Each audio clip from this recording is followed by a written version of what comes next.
Welcome back, everybody. Great to have you on board here. Hope you had a good week.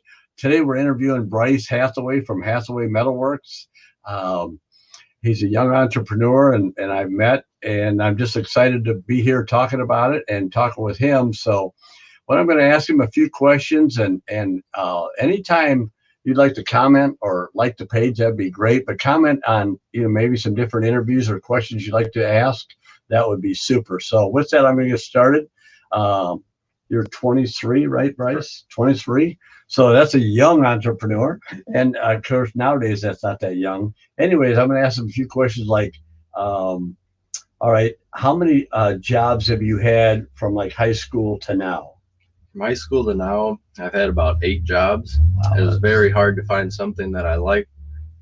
I had the trouble of picking up other people's slack, so that's when I really started thinking about I better work for myself because this isn't going to work. I'm going to get mad every single day, and it's just not worth it. that's awesome. Awesome. So, what kind of got you started with the metalworks business? So what happened? I worked for a large cable company, and it started getting slow, so they offered me unemployment. And at the time, I was making $800, $900 a week.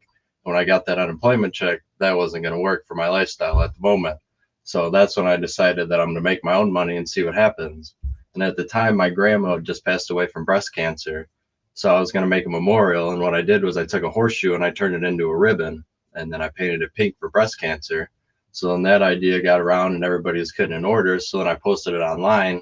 And within the first week, I got 75 orders. And that's when it really blew up. And Wow, that's what awesome. opened my eyes to I better work for myself because I'm just wasting time. That's great. That's great. So, you got started, and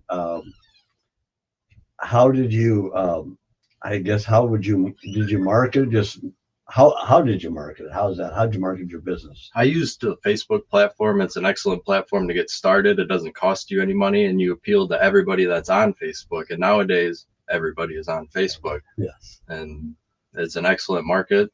If you make your business official on Facebook and after you get so many views, you get a free credit. So now are you only posting to people on Marketplace? You're posting to everybody's feed. So they have to see it. They're at least going to scroll past it. So now you're affecting everybody in your community. Well, and that really helped me a lot. That's great. That's great. So what were some of your struggles when you first got started? When first got started, it was struggling to not have you have all the orders, but now you don't have the money to get the material to fulfill the orders. So it's really, you got to checks and balances to make sure everything's going to happen. So you had to have money for your inventory. Okay, great, great. So then once you got started, I know we've talked a little bit about, so you started doing with your business, you started doing like craft shows. And how'd that do for you? That was an excellent start. I really can feel your market. You don't have to spend a ton of money to get results with going about that process. But the nice thing about craft shows is there's multiple communities you can appeal to. So say you're going to one and it's strictly horse related. So now you're going to do good in anything that's related to horses. Or now if you go to like a cabin sale or something, you're going to do like woodsy rustic stuff. Okay. Okay. That's great. Great. And then what did you, how would I say, did you find like mentors along the way? I did. I came across a really good mentor. He's helped me out a lot. I'm extremely thankful. I would definitely not be where I'm at now without a mentor. I would strongly recommend that. And then did you have like other mentors, like from the craft shows? Did you find people? Yep. Once you start going, you're not going to meet a lot of people the first time, but if you're persistent about it and keep going to them, you will make friends that are looking out for you. They understand that you actually care about your products and you care about your customers. And then that just builds the community up. So you have a community of like independent business owners or correct entrepreneurs. Yeah, that's great. So, you think about that. We all start at a different place in our life as entrepreneurs, when we're going to start a business or how we're going to start one. So as you go along, we're talking about, because Nicole and I talked last week about, or 2 weeks ago, we talked about 2020. How did that affect your craft show part of your business? It affected it tremendously. We did no craft shows last year. We would pay the money out and then they would get canceled. So we'd get all that money back, but we were able to reinvest that in other opportunities because we that wasn't working at the time. So that's when you more went to like more internet sales or Yep. direct selling to people. Correct. Okay, yeah, and that's something to think about. So there's all kinds of he's got a business of, I call it metal art, and also he does welding, for welding for people, and you think about that. You think about, as you're sitting here watching this, people are watching this, they're thinking about, well, I don't do welding, I don't do this, or I don't make soap. Well, you don't always have to make a product, but you and I have talked a little bit about other opportunities out there. So what other avenues are you kind of looking at or investing or things like that as a young entrepreneur? I'm looking to get into more CNC related. So nowadays they're coming out with 3D printers that are more readily available to residential customers. Before it was strictly industrial. You had to pay a bunch of money, but now the technology is advancing. It's become much cheaper, and that is going to be a very big market coming up. So you're continually learning and educating yourself. Yes, you have to diversify yourself, otherwise you will not succeed. Yeah, see, that's something that, when I started a business, you didn't really have to diversify a lot, or you didn't have a lot of continuing education back then. And today, you have to always be up on the new. So how do you like the what would be your next venue or next avenue of creating more people to draw to your business?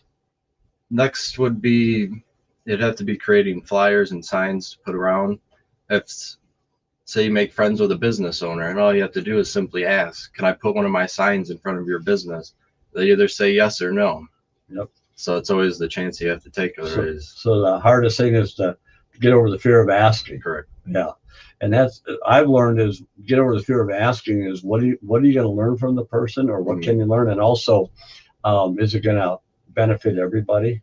Just little things like that. Because I never dealt with people a lot. I've had to read books on how to deal with people. And some people are just that aggressive, where that, not, I wouldn't say aggressive, but that outgoing, where they can just walk up. And so it doesn't seem to bother you to realize that I'll just go ask. It's definitely a fear that I had to get over. But with that being said, the more you do it, the more you're comfortable you're going to get with it. So you have to get out there and make that a first initial step. And then after that, everyone is easier. So what do you say? What would you say to I would say a young entrepreneur, and I don't mean age-wise young, I mean a young entrepreneur, somebody that's getting a new, what would you say to them to like encourage them? What different types of things would you have them do? Like make a product, find a mentor, just different things, educate yourself. I'd strongly recommend looking into what kind of market you'd like to get into. And then once you figure that out, and then you look to what kind of people you want to appeal to in that market. And then, because you don't want to make one thing and then you don't want to make one thing and then it not be anything that anybody wants. So you got to get to the market, get to the people that want it, and then start producing the product. Okay, great. Yeah. So it's just, like I say, I like to have different thoughts from especially younger people, because my thing is a little outdated, so I'm trying to catch up. And I like to encourage the younger people. So what would you encourage somebody to maybe, I guess, say just go for it, or, I don't know how you'd say it. For somebody that wants to work for themselves and make their own money, it's going to be a long road. It's going to be a lot of challenges you have to come. You definitely have to be committed to it.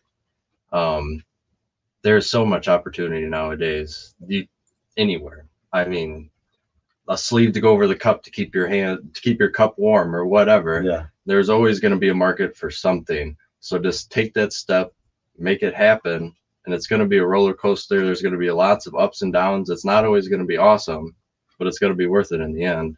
You just have to keep reminding yourself that. That's great. Remind yourself. And you said something that there's a lot of opportunity out there. And I love hearing that, because I see a lot of opportunities. So it's not just me. Here's a young guy that's 40 years younger than I am. And he sees opportunity out there. Is because you're not looking at the doom and gloom. You're looking at the positive stuff. So, you've come across in your short period of being in business, like the other, sorry, I want to interrupt on that one. Even you said something really profound, is it's going to take time. Mm, You're not going to be rich in 2 weeks, and you're correct. not super wealthy yet, are you? Not yet. Okay, yeah, you're not a millionaire yet. So so people understand that. Oh, how long have you been in business?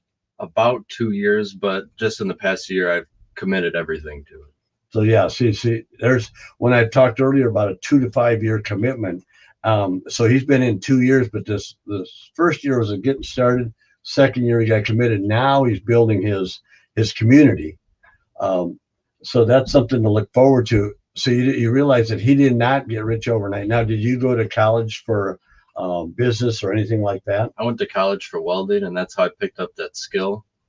But there's a lot of people that made a lot of money without going to college. They just found the opportunity and made it happen.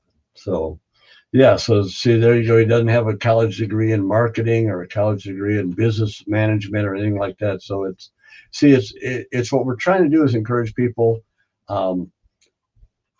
Get over the fears of being in your own business. Go out and do something great with your life. And like I say, he's got a whole lifetime in front of him to create not only massive wealth, but just happiness and being comfortable in doing your gift.